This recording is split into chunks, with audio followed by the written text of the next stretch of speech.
वाहिगुरु जी का खालसा, वाहिगुरु जी की फतेह। हो सबना की रेणुका तो आओ हमारे पास। ये पंक्ति हमने बहुत बार सुनी है और इसका अर्थ भी हम बहुत अच्छे से समझते हैं कि अगर अपने गुरु की खुशी पाना चाहते हो, अपने गुरु के प्यारे बन के रहना चाहते हो, तो सबके चरणों की धूड़ बन जाओ। यानी अपना हौमे ख़त्म कर दो, अपने अंदर विनम्रता को लेके आओ, हम्बल हो जाओ, अपने अंदर किसी भी तरह का मान ना करो। अपनी पढ़ाई का, अपने स्टेटस का, अपने पैसे का, अपने रुतबे का कोई मान मत रखो। यहाँ तक कि अपने नाम जप का भी मान नहीं करना है। किसी तरह का कोई हमें नहीं रखना है। अपने अंदर का जो, जैसे कहते हैं ना, आपा, वो ख़त्म करना है। हमें निमाणा बन के रहना है, तब कहीं जाके हमें गुरु की खुशी मिलती है। और जब हम चरण धूड़ बन जाते हैं ना, जब हम दूसरों के कि मैं तो कुछ भी नहीं हूँ, मैं तो आपके पैरों की मिट्टी के बराबर हूँ, जब हम ऐसे हो जाते हैं कि मेरी कोई काबिलियत है ही नहीं है, जो कुछ भी है वो सब कुछ गुरु नानक पातशाह की इच्छा से है, वो सब कुछ वही करवा रहे हैं, मेरी अपनी तो कोई आइडेंटिटी ही नहीं है, मेरी अपना कोई अस्तित्व ही नहीं है। तो उसी चरण धूड़ पे जब गुरु नानक पातशाह की मेहर हो जाए, उनकी नज़र पड़ जाए, तो वही चरण धूड़ लोग अपने मस्तक पे लगाना शुरू कर देते हैं। अगर चरण धूड़ की किस्मत बदल सकते हैं गुरु नानक पातशाह, तो क्या हमारी नहीं बदल नहीं सकते हैं? बिल्कुल बदल सकते हैं। सिर्फ जब हम निमाणे बन के रहना शुरू कर देते हैं, अपने अंदर का मान, अपने अंदर की हौमे, अपने अंदर का घमंड, अपनी मैं को जब हम ख़त्म कर देते हैं, तब हम गुरु के प्यारे बन जाते हैं। कभी आपने ये सोचा है, हम गुरु घर जाते हैं, गुरुद्वारा साहिब जाते हैं, तो वहाँ पर हमेशा हमें प्रसाद के रूप में हमें देग क्यों मिलती है? कड़ा प्रसाद ही हमें क्यों मिलता है? कभी सोचा है इसके बारे में आपने? आप किसी भी गुरुद्वारा साहिब में चले जाइए, वहाँ पर आपको या तो बताशे मिलेंगे या फिर आपको देग मिलेगी, कड़ा प्रसाद की देग। उसके पीछे एक लॉजिक है, और वो लॉजिक क्या है कि जो कड़ा प्रसाद में 3 इंग्रेडिएंट्स डाले जाते हैं, जो 3 चीज़ें डाली जाती हैं जिससे प्रसाद बनता है, वो अपना अपना अस्तित्व ख़त्म करके उसको प्रसाद बनाया गया है। जैसे पहले उसमें डाला जाता है आटा, कनक है, कनक उगाई जाती है, फिर चक्की में उसको पीसा जाता है, छाना जाता है, तब कहीं जाके वो आटा बनती है, वो कनक। यानी कनक अपना अस्तित्व जो है वो ख़त्म कर देती है। फिर उसमें डाला जाता है घी, जो दूध से बनता है। दूध से बनती है मलाई, मलाई से मक्खन, मक्खन को रिड़क कर अच्छे से पका कर फिर वो बनता है घी। यानी दूध अपना अस्तित्व ख़त्म कर देता है और घी के रूप में गुरु घर जाता है।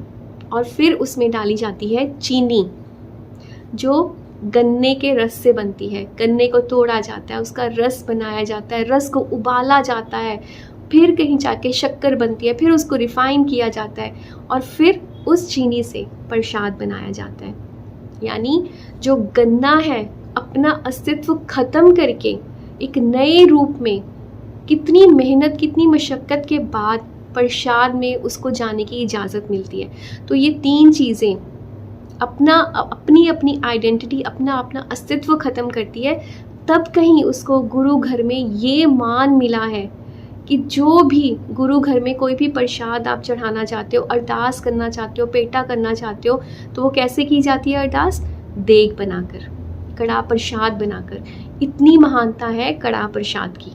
और उसके पीछे का जो रीज़न है कि क्यों सिर्फ कड़ा प्रसाद ही बनाया जाता है, वो है क्योंकि वो अपने अंदर का मान, अपने अंदर की आइडेंटिटी, अपना अस्तित्व ख़त्म करके वहाँ तक पहुँचा है।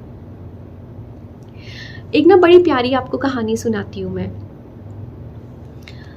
एक बार एक मूर्तिकार होते हैं, जो मूर्ति बनाते हैं, शिल्पकार, वो एक गांव से निकल रहा होता है। तो रास्ते में वो देखता है कि तो बहुत प्यारे प्यारे सफ़ेद संगमरमर के पत्थर पड़े हुए हैं। तो वो शिल्पकार होता है, तो वो जब पत्थरों को देखता है वो बड़ा खुश होता है देख के। तो सोचता है मैं इन दोनों से ना बड़ी प्यारी प्यारी मूर्तियाँ बनाता हूँ। तो वो एक पत्थर को उठाता है, हथौड़े की अपने औजारों से उसके ऊपर चोट करता है ताकि उससे मूर्ति बना सके। एक बार, 2 बार, 3 बार चोट करता है तो उस पत्थर से आवाज़ आती है कि नहीं नहीं प्लीज़ मुझे मत मारो, मुझे ना बहुत कष्ट हो रहा है, मुझे बहुत दर्द हो रहा है, मुझसे नहीं सहा जा रहा, तो मत करो इसको, मुझे छोड़ दो। तो वो उस पत्थर को ना वहीं पे छोड़ देता है। फिर वो दूसरा पत्थर उठाता है, उस पत्थर से अपने औजारों की चोट करता है, मूर्ति बनाने की कोशिश करता है और एक बहुत ही खूबसूरत भगवान की प्रतिमा बना के तैयार कर देता है और उसे उस पेड़ के ऊपर उसकी स्थापना कर देता है।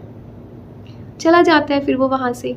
अब कुछ दिनों के बाद वो उसी रास्ते से वापस आता है, तो वो क्या देखता है कि जिस पत्थर से उसने भगवान की मूर्ति बनाई होती है, लोग उसके ऊपर चढ़ावा चढ़ा रहे हैं, उसको दूध से अभिषेक कर रहे हैं, उसका जल चढ़ा रहे हैं, हज़ारों की गिनती में लोग आकर वहाँ पर माथा टेक रहे हैं, पूजा कर रहे हैं उस मूर्ति की। तो बड़ा खुश होता है कि चलो देखो लोगों में कितनी आस्था है और इस पत्थर से मैंने मूर्ति बनाई थी और इस मूर्ति को आज लोग कितना मान दे रहे हैं, कितनी इज्जत दे रहे हैं। और वो पत्थर जो मूर्तिकार की चोट को नहीं सह पाता और मना कर देता है कि मुझसे नहीं दर्द सहा जा रहा, मुझे दर्द मत दो, वो उसी भगवान की प्रतिमा के नीचे वो पत्थर पड़ा होता है और लोग उसके ऊपर नारियल फोड़ रहे होते हैं।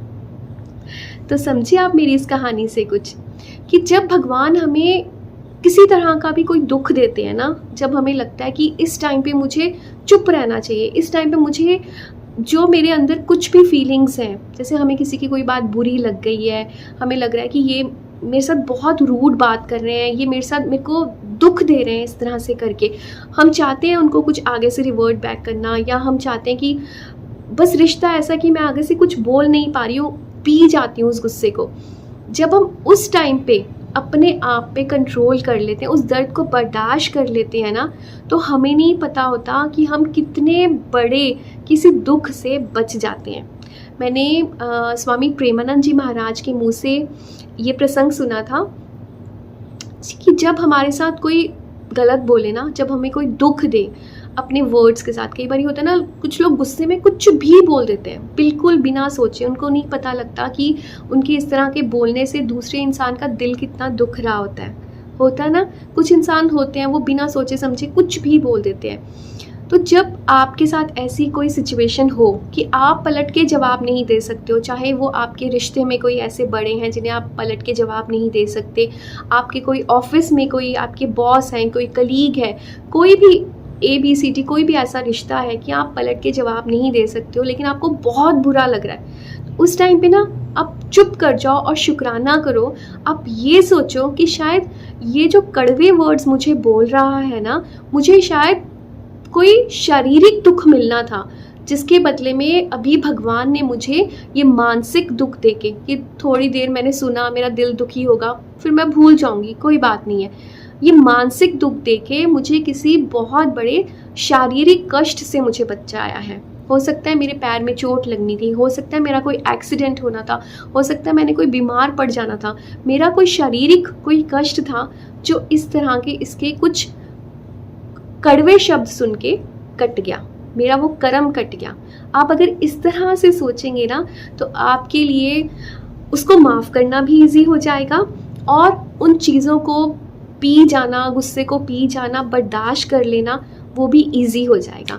और सच में जब से मैंने स्वामी प्रेमानंद जी महाराज का ये प्रसंग सुना, मैंने एक्चुअली में इसे अपनी लाइफ में इम्प्लीमेंट करना शुरू किया एंड दिस रियली वर्क्स। ये 100% वर्क करता है। आप भी ज़रूर ट्राई करके देखिएगा इसको।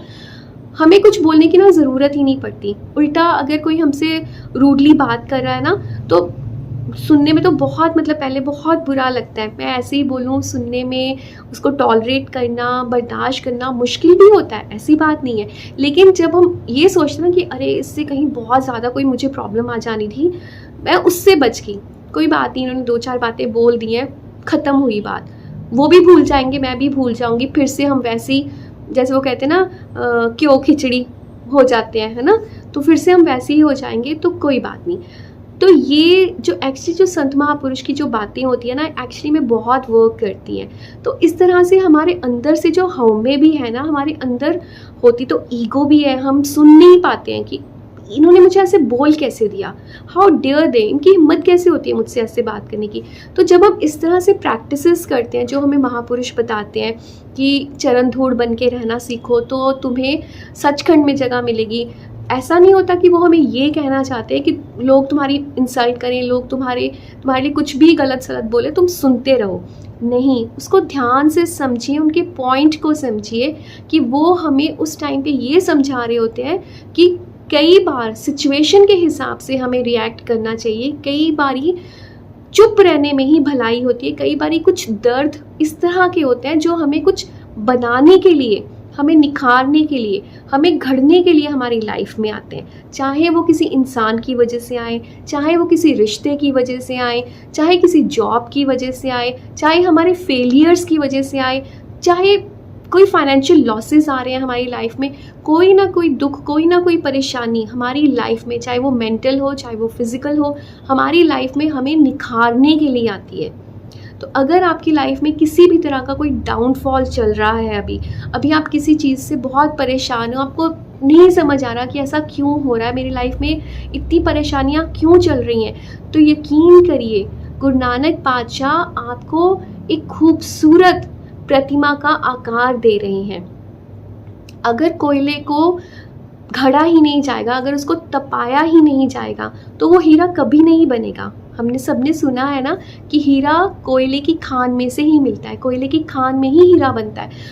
जो सोना है, जो सोने के जेवर बनते हैं, उनको कितना तपाया जाता है। जो गोल्ड स्मिथ्स होते हैं, जो सुनियारे होते हैं, वो कितना उसको तपाते हैं, गरम उसमें रखते हैं, उसको गर्मी में उनको रखा जाता है, पिघलाया जाता है, तब कहीं जाके वो सुंदर सुंदर आकार लेते हैं, वो ज्वेलरी लेते हैं और फिर वो कितने बेशकीमती गहने बन जाते हैं, राइट।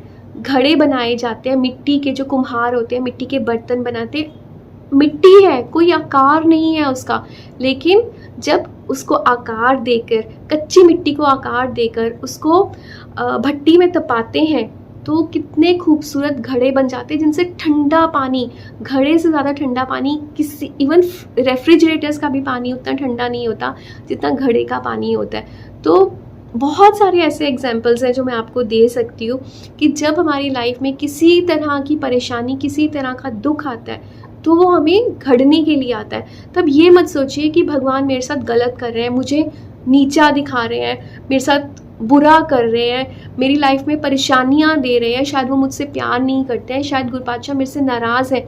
नहीं, वो उन्हीं की लाइफ में दुख देते हैं, उन्हीं की लाइफ में परेशानियाँ आती हैं जिन पे उन्हें भरोसा होता है, उन्हें पता होता है कि इसमें वो कैपेबिलिटी है, मेरे इस बच्चे में वो हुनर है, वो सक्षम है ये करने में, वो कर सकता है और वो करके दिखाएगा।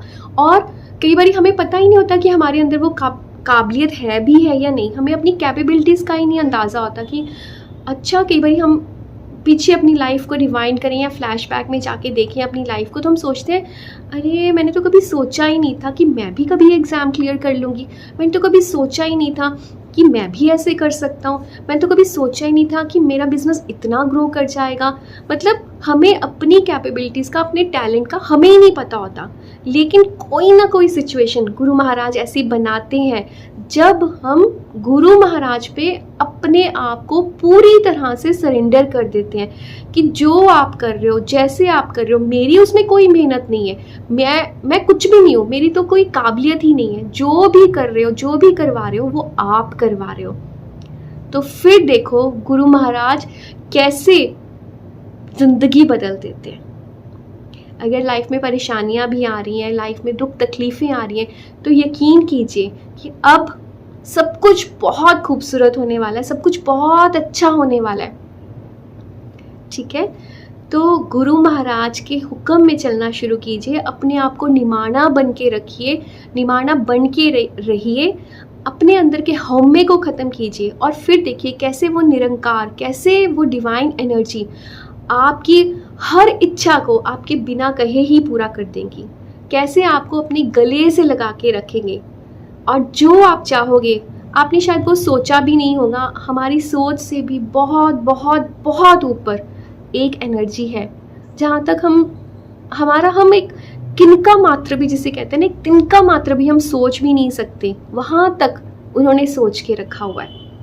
इसलिए हमेशा ह्यूमिलिटी में रहिए, हमेशा हम्बल बन के रहिए और गुरु नानक पातशाह की खुशियाँ हमेशा ऐसे ही अपनी झोली में डलवाते रहिए।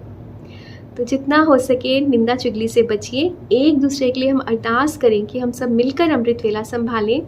खुश रहिए, खुश रहने दीजिए, बहुत सारा ख्याल रखिए अपना। वाहिगुरु जी का खालसा, वाहिगुरु जी की फतेह।